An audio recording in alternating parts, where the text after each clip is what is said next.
people often, I feel, see sleep and wakefulness as binary.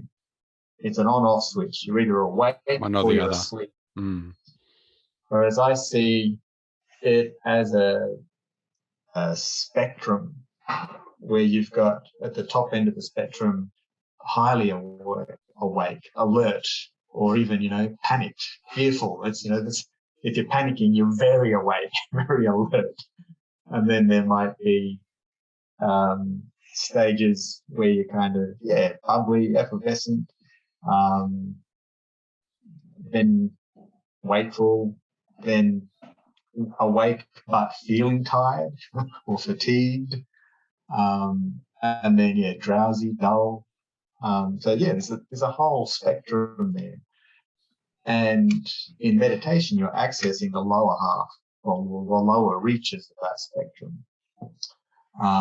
And non-meditators may not have consciously explored the nuances of all those. So as soon as they kind of tip into that territory, they think, oh, I'm asleep, because that's what it reminds me of.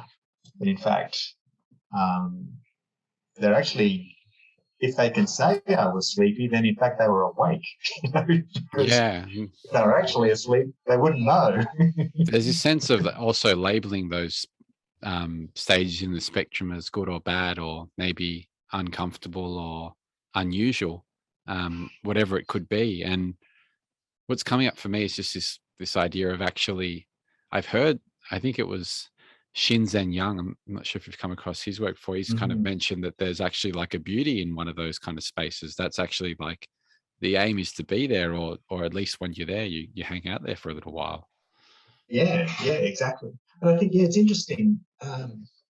Some people don't like to feel drowsy for some reason. They don't like a kind of sleepy feeling. They feel they want to be up, stimulated. Maybe they associate it with kind of sadness, depression. Maybe they were depressed at some point, or they've been taught, or somehow they just, they don't like the kind of low energy, sad, melancholy, relaxed kind of spaces. So they kind of resist relaxation itself. I think, there's relaxation itself, which is in my mind a very pleasant, nice space, can be kind of uncomfortable or threatening for some people. It's almost like a loss of control too, I think can come into that. It's like to let go of wakefulness is to kind of let go of consciousness, to let go in a way, to kind of have to have a trust that things will be okay if I just drop my guard. That people mightn't feel safe enough to do that. So, I think there's quite a lot. The idea of the loss of control. There's plenty there. And I think this keeps coming up every time if you enjoyed this clip, the full episode will be made available up here somewhere. So feel free to check that out.